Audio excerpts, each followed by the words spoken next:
시사 이슈 함께 이야기해봅니다. 시사 따라잡기 최영일 시사평론가와 함께합니다. 안녕하세요. 네, 안녕하세요. 네, 이 재보선 후에 여야는 새로운 지도부 구성에 집중하고 있는데요. 먼저 여당인 더불어민주당 원내대표 선거에서 지난주에 민심은 박완주 의원, 당심은 윤호중 의원이라고 하셨는데 결국 당심을 선택했어요. 네, 그렇습니다. 이게 당심과 민심의 괴리가 있는 것이 현실인데 이 의총에서 원내대표를 선출하기 때문에 169명의 더불어민주당 의원들이 투표에 참여를 했고요. 이 중에 이제 100명이 넘는 압도적인 표가 이제 윤호중 의원을 찍었습니다. 네. 그래서 이거 뭐 친문, 강성 친문이다 이렇게 이제 언론이나 야권에서는 부르고 있는데 윤호중 신임 원내대표는 또 이렇게 강성이 아닌 듯 개혁을 포기해서는 안 된다. 개혁은 밀고 나가야 한다라는 입장을 밝히면서도 개혁보다 앞세운 게 민생이거든요. 네. 그래서 이제 이 민생이 앞바퀴라면 뒷바퀴는 개혁이다. 민생이 끌고 가는 이런 이제 당의 흐름에 그럼에도 불구하고 개혁은 성과로 따라와야 되는 거 아니냐. 그래서 사실은 이게 뭐 친문이냐 비문이냐를 떠나서 이 민심을 반영하지 않을 수 없는 당의 입장입니다. 그래서 가장 중요한 게 이제 부동산 정책을 아무래도 이제 좀 완곡하게 바꾸지 않겠는가. 이 기존의 좀 일종의 세금이라든가 규제 일련도의 부동산 억제 정책을 이 윤호중 신임 원내대표도 어쩔 수 없이 입장을 선회할 것이다 그랬는데 아니나 다를까 지금 당정청 분위기는 조금 서민들에게는 이 숨통을 좀 틔워줘야 한다. 대출의 문제라든가 세금의 문제라든가 이러한 부분들은 조금 이제 완화될 조짐을 보이고 있어서 아마 조만간 빠르게 부동산 정책의 완화 효과 이러한 부분들이 이제 새롭게 나오게 될 것 같고요. 윤호중 이제 신임 원내대표가 야권이나 국민 좀 거부감을 가지고 있는 이번에 재보선에서 회초리를 때린 그 시민들에게 조금 더 어필하고 다가갈 수 있는지가 큰 시험대가 아마 될 것 같습니다. 이 검찰 개혁이나 언론 개혁은 그럼 어떤 방향으로 갈 거라고 보세요? 네, 가야 한다라고 이야기를 하고 있죠. 진행해야 한다. 검찰 개혁도 멈춰서는 안 되고 언론 개혁도 반드시 해야 한다. 그래서 아마 지금 이 압도적인 다수의 이제 의원들이 더불어민주당에 있잖아요. 지지층들을 바라보는 이 윤호중 신임 원내대표의 해석은 이 180석 가까운 이런 의석을 몰아줬음에도 되는 것도 없고 안 되는 것도 없고 이게 개혁을 한다고 하는데 성과는 안 나고 이런 모습을 이제 보다 보니 오히려 국민이 빨리 피로도가 높아진 게 아니겠는가. 그래서 개혁을 빠르게 매듭지어야 한다. 이제 이런 입장입니다. 그 개혁을 이제 손 놓지 않겠다라는 입장은 명확하고요. 그럼 지금 이제 또다시 검찰 개혁에 이제 어떤 트러블이 튀어나온다든가 또는 이제 언론하고 과연 그럼 임기 말에 싸우는 이제 정부 여당이 될 것인가. 이러한 부분들은 조금 그럼에도 불구하고 이제 이 상당히 그 중진의 관록 있는 원내대표이기 때문에 아마 좀 이렇게 눈에 보이는 마찰은 최대한 피하면서 아까 뒷바퀴가 개혁이라고 했는데 최대한 그것을 아마 민생 정책의 성과로 포장을 하면서 결국은 이제 이 개혁도 밀고 나가지 않겠는가. 근데 이게 두 가지를 다 간다는 게 쉽지 않지 않습니까? 그렇죠. 우리가 흔히 속담으로 이 두 마리 토끼 잡기 불가능한 얘기를 이제 비유할 때 쓰는 말인데요. 과연 이게 잘 되겠는가? 그동안은 이제 몰라서 못했던 것인가? 하는 문제는 조금 더 지켜봐야 될 것 같습니다. 언론개혁 관련해서는 올해 중에 처리될 수 있도록 속도를 내야 된다는 그런 입장이잖아요.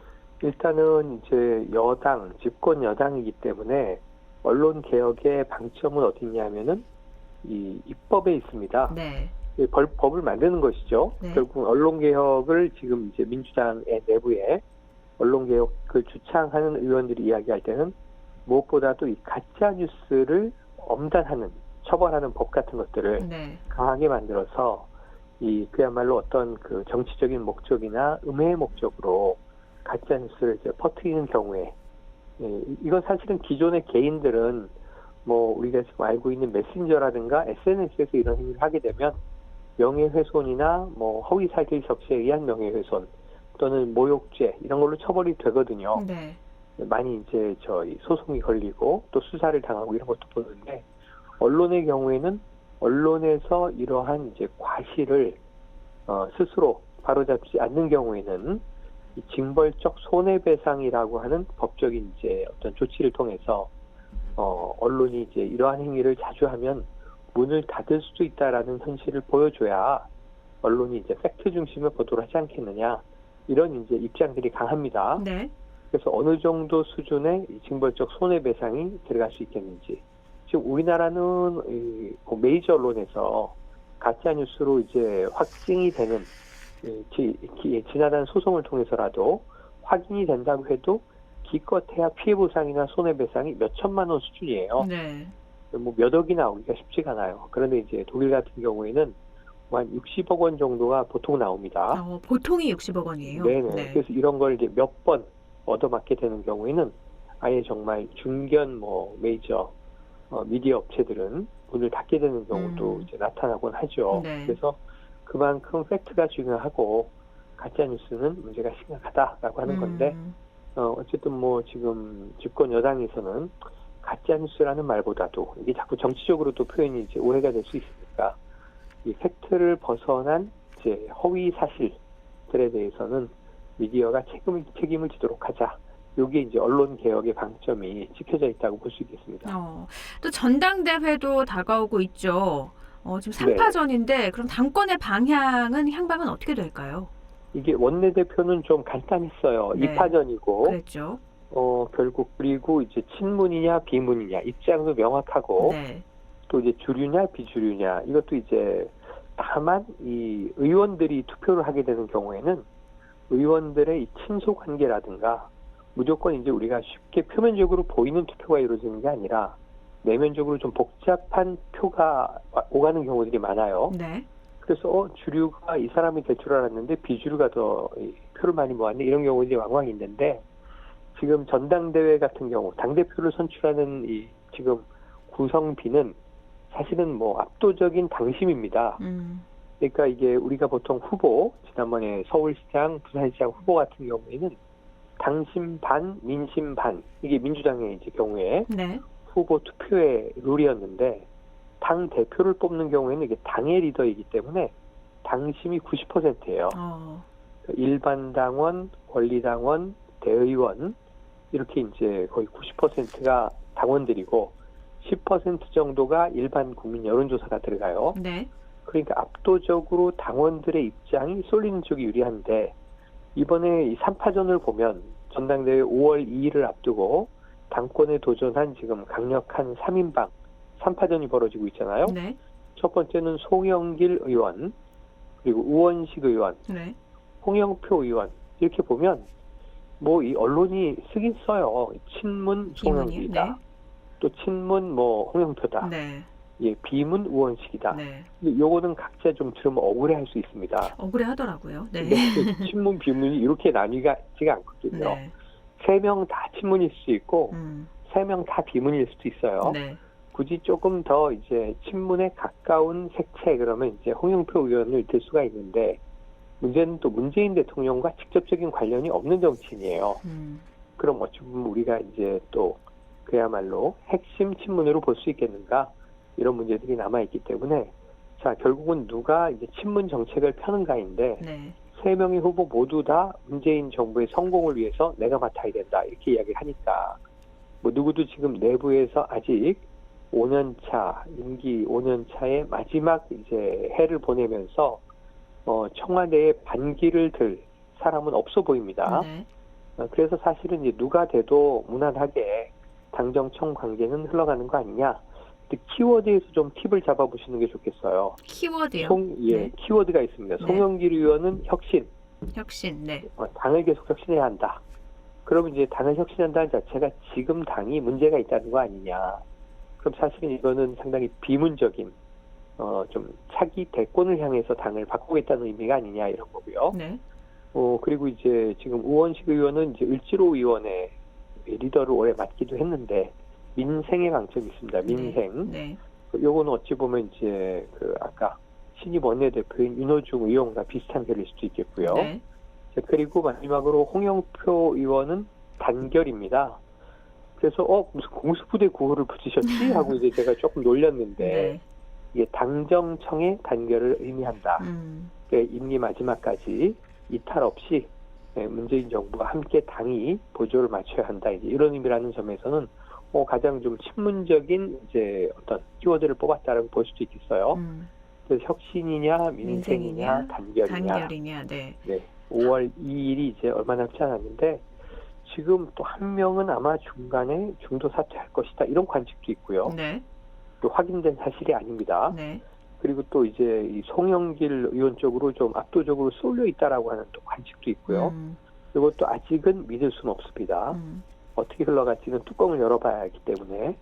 그래서 이제 당내에 당심의 다이나믹스가 막 지금 이제 경랑을 치고 있는데 문제는 여기에 어떻게 좀 민심이 비집고 들어갈 여지가 있겠는가. 네. 당심과 민심이 어떻게 좀 이제 섞이고 흐름을 같이 만들어갈 수 있겠는가. 당심이 이제 이 선거 이후에는 민심을 좀 반영을 하겠는가. 네. 아니면 오히려 또 별도로 가겠는가. 이런 부분에서 지금 또 일부 강성 친문 지지그룹에 대해서 이 당 안팎에서 또 비토가 나오는 경우가 많이 있어요. 네.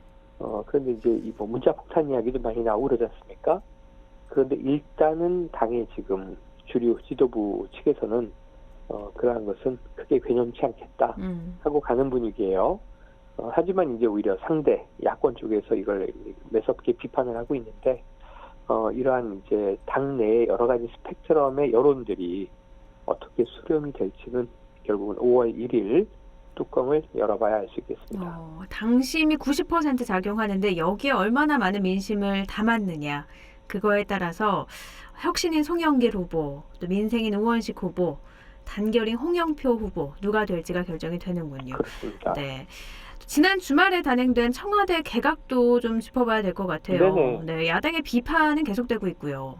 야당의 비판은 좀 이제 지역적인 부분에 쏠리고 있습니다. 네. 물론 이제 김부겸 전 행안부 장관이 이제 국무총리 지명자가 됐죠. 네, 처음으로 TK 네. 지역 출신이에요. 네. 맞습니다. 그래서 이번에 이 인사를 지켜보면 우선 대폭 이 개각이라고 이야기하는 게 네. 5명의 장관 정도가 교체됐을 때 우리가 통상 중폭이라고 부르는데 네. 이번에 국무총리가 갈리고요. 네. 그리고 청와대 내에 이제 정무수석을 포함해서 한 5명이 이제 또 교체가 됩니다. 그래서 청와대와 경부처 국무총리가 10명이 동시에 자리를 바꾸는 경우 여기에 연쇄적으로 또 자리가 빌 테니까 계속 사람들을 끌어와야 되거든요. 네. 그거는 이제 빼고라도 이 정도가 동시에 인사 발표가 난 적이 처음이에요. 그래서 이제 대폭 개각이다 이렇게 쓰고 그게 크게 틀리지 않는데 큰 특징이 뭐냐 하면 국무회의에서는 이 모든 걸 이끌고 나가는 국정의 2인자인 국무총리가 김부겸 이 후보자라고 하는 점. 네. 그리고 이제 두 번째로는 청와대 내 대야 관계, 대국회 관계를 주로 이제 조율하는 정무수석 자리에 최재성 수석이 내려오고 이철희 전 의원이 지금 발탁이 되지 않았습니까? 네. 이철희 전 의원은 아예 그냥 대놓고 나는 노라고 말할 수 있는 참모가 되겠다. 하지만 이제 이렇게 이 대통령의 뭐 말씀에 반기를 들겠다는 것보다는 헌신하는 뭐 참모가 되겠다 이런 표현을 써서 대통령이 의사결정을 더 잘 내릴 수 있도록 다양한 의견, 다양한 옵션을 제공하는 참모가 되고자 한다. 좀 이렇게 대통령의 귀를 넓혀드리겠다. 이런 취지의 변을 합니다. 네. 그래서 이제 이런 측면에서는 좀 이게 비문 비주류를 이번 개각에 전폭적으로 투톱 라인으로 넣었다고 하는 것이 네. 문재인 대통령이 이제 임기 말에 그냥 관리형 인사로 가겠다는 게 아니라 통합형 인사로 가겠다는 방점이구나로 네. 이제 해석이 되는 대목이고요. 그리고 이제 5개 부처의 장관들이 교체가 됐는데 모두 다 경제 관련 부처들이에요. 네. 그래서 경제에 이제 방점을 두고 여기에 들어온 뭐 거의 대부분의 분들이 임혜숙 과학기술정보통신부 장관 후보자 정도를 빼면 이분은 학자 출신인데 학자 출신이지만 또 과학기술 단체장 출신이거든요. 네. 나머지는 모두 다 자기 분야의 정통 관료들입니다. 그렇죠. 그러니까 이건 무슨 의미냐면 그 부서를 완전히 장악하고 보통 통상 임기 말이 되면 일을 안 한다는 얘기를 많이 하죠.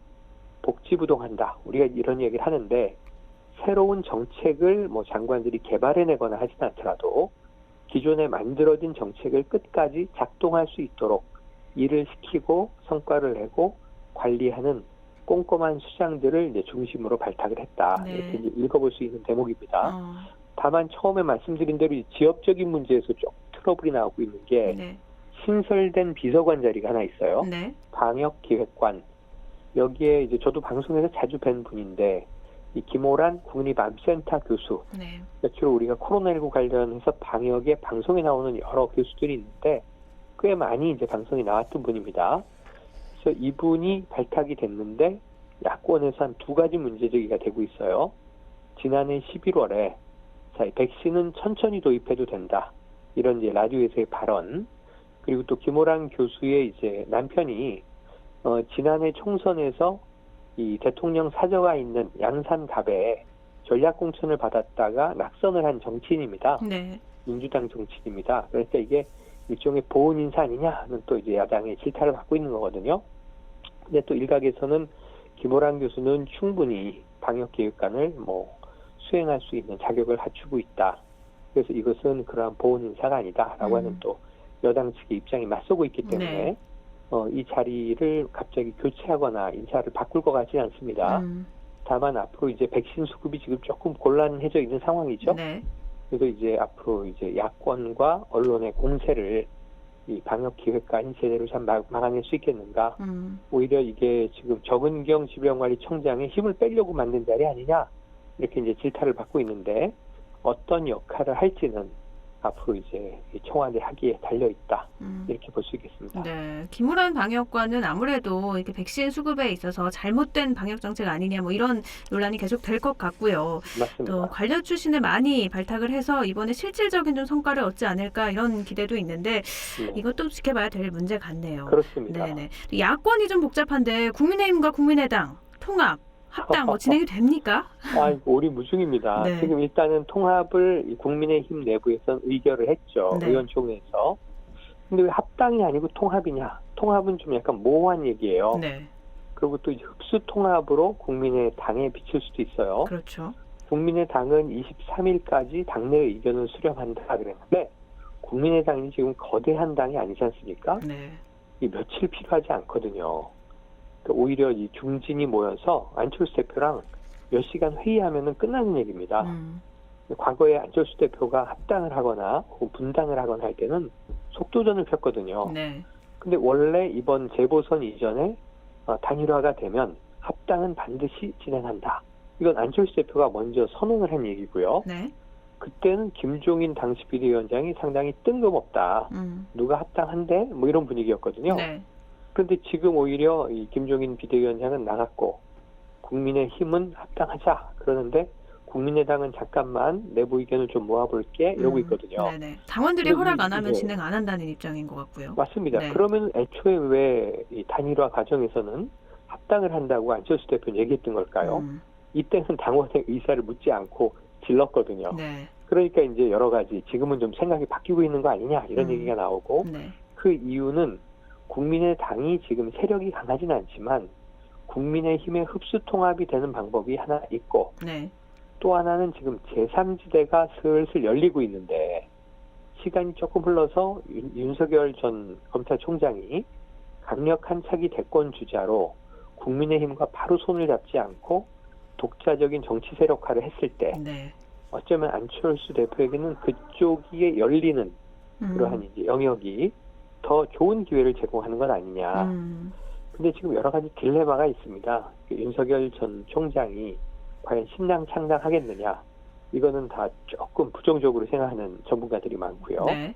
그리고 제3지대로 가면 또 거기 누가 지금 계속 이 훈수 정치를 하고 있냐면 김종인 전 비대위원장이 거기가 있습니다. 네, 외곽에서 지금 계속 네, 그림을 막 그냥 이제 언론에 이야기를 하고 계시죠. 네. 인터뷰라는 방식을 통해서.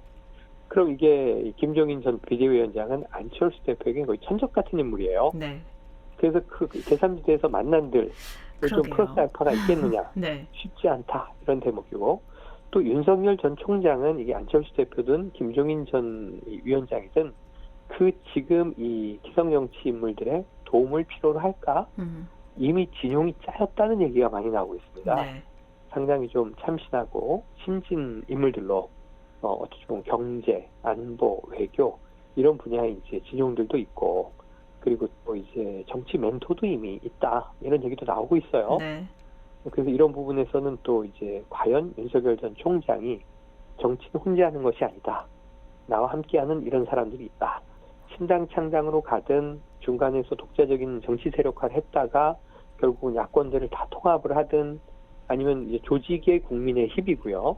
인물의 윤석열 전 총장이에요. 조직과 인물이 합쳐져야 대선을 치를 수 있거든요. 네. 이 사이에 있는 김종인 전 비대위원장, 안철수 대표 다 좀 어떻게 융합이 될지, 동상이몽이 될지 야권 통합의 복잡성이 여권보다는 훨씬 높습니다. 네. 야권이 잘하면 이제 좀 활활 이 열기가 불타오르겠지만 지금 이전 투구하고 또 잘못하면 국민들이 아이고 이거 재보선 한번 이겼다고 또 자기 목 따지는구나. 국민을 위해서 헌신할 정치는 없구나. 하고 또 이제 다른 쪽으로 회초리를 댈 수가 있기 때문에 이러한 부분들에 있어서 야권이 통합을 향해서 흘러갈 때 정말 민생과 어떤 국민의 이 여망, 여론을 어떻게 반영할지가 가장 중요한 대목이 되겠습니다. 야권의 통합 합당에서는 안철수 대표가 가장 정치적 계산이 좀 복잡하죠. 네, 머리가 가장 많이 아픈 분이 아닐까 싶은데 맞습니다. 윤석열 총장 이야기가 나와서요. 관건일 것 같아요. 윤 전 총장 입장 언제쯤 나올 거라고 예상하세요? 야권 통합의 핵심 관건은 윤석열 전 총장이 키를 쥐고 있다. 네. 명확해 보이고요. 네. 지금 책이 2권 나왔습니다. 나왔죠. 출판 정치를 하고 있다. 네. 구수한 윤석열. 이건 이제 서울법대 7학번 동기들이 네. 자신이 겪었던 윤석열이란 인물에 대해서 이야기를 쭉 담은 네. 하나의 네. 이야기 역금집이고요. 또 하나는 이제 연합뉴스 출신의 이제 친구, 충암고의 동기 독자 친구가 한 3시간 인터뷰를 하고 정리한 윤석열의 진심이라는 책이 있습니다. 네. 두 권 다 본인이 낸 게 아니라서. 네. 본인이 낸 게 전혀 아니죠. 네. 그래서 보통 이 정도 되면 이제 출판 기념회를 하는데 네. 그때 메시지가 정치 선언이 되는 건데 다 자기 책이 아닌 거예요. 네. 그래서 이제 윤석열 전 총장에 대해서 김종인 전 비대위원장은 5월이나 6월쯤에는 정치 활동을 시작할 수밖에 없다. 이게 대선까지 시간이 많진 않아요. 네. 이게 사실 올 여름 정도까지도 이제 한 7월까지도 예상해 보긴 하는데 네. 한 뜨거운 여름에 지금 뭐 선거도 없고 변수도 없는데 오히려 5, 6월부터 정치 세력이 없는 완전히 신진 정치인이기 때문에 해야 할 일이 많습니다. 그러면 지금 이제 4월은 거의 다 지났다 치고 네. 5월이나 6월 뭔가 이제 중요한 길이를 잡아서 윤석열 전 총장의 정치적 메시지가 나오게 될 텐데 이때는 뭔가 희미한 하나마나한 이야기를 하면 별로 주목을 못 받게 될 거고요. 네. 이게 지금 한대는 거야 안 한대는 거야 이런 비판을 받게 될 거고 윤석열 전 총장이 좀 화끈하게 이 자기 의사를 표현하는 사람 아니겠습니까? 네. 여권은 굉장히 맹렬하게 성토할 때 본인은 나는 법무부 장관의 부하가 아니다 이렇게 강하게 받아치고 그랬던 모습을 이제 반대 야권 지지층들이 높이 산 건데 아마 센 메시지를 이제 던져야 할 것이다 네. 라는 관측이 나오고 있어서 빠르면 5월 초중순 네. 늦게 되면 이제 5말 6초 이 정도가 될 텐데 이제 황야의 결투가 시작될 것 같습니다. 늦어지면 늦어질수록 윤 전 총장한테 좋을 게 없으니까 좀 빨리 나오지 않을까. 늦어지면은 장점은 하나가 있는 게 국민의힘도 힘이 빠지고 국민의당도 힘이 빠지고 네. 야권이 힘이 다 빠져서 기다리다가 축축 처질 수가 있어요. 그런데 그렇게 되면은 야권 세력을 규합했을 때 네. 동력이 별로 없지 않겠습니까? 그렇죠. 그러니까 지금 모두 다 윤석열 전 총장에게 러브콜을 막 보내고 있을 때 짠 등장해야 이게 하이라이트 효과가 있는 것이지 다 지쳐가고 있을 때 뭐 장마철이라든가 폭염철에 나와서 이제 뭐라 이야기를 해도 그때는 너무 늦었다 이렇게 얘기할 수 있거든요. 네. 그리고 또 지지율이 꺾일 수가 있어요. 그렇죠. 지금 윤 전 총장의 지지율은 아주 좋은 편입니다. 뭐 이제 여론조사 기관마다 다 다르지만 뚝 떨어졌다 다시 올라가고 있어요. 네. 이재명 경기지사와 뭐 양강구도는 확실해 보이고요. 네. 압도적으로 이길 때도 있고 비등비등할 때도 있고 조금 떨어질 때도 있고 한데 대체적으로는 리드하고 있는 양강구도 이렇게 봐야 되기 때문에 네. 윤 전 총장이 별을 잡을 시간 이건 이제 김종인 전 비대위원장의 표현인데 5월과 6월 중이 맞을 것 같습니다. 네, 오늘 여기까지 됐죠. 말씀 고맙습니다. 네, 고맙습니다. 네, 최영일 시사평론가였습니다.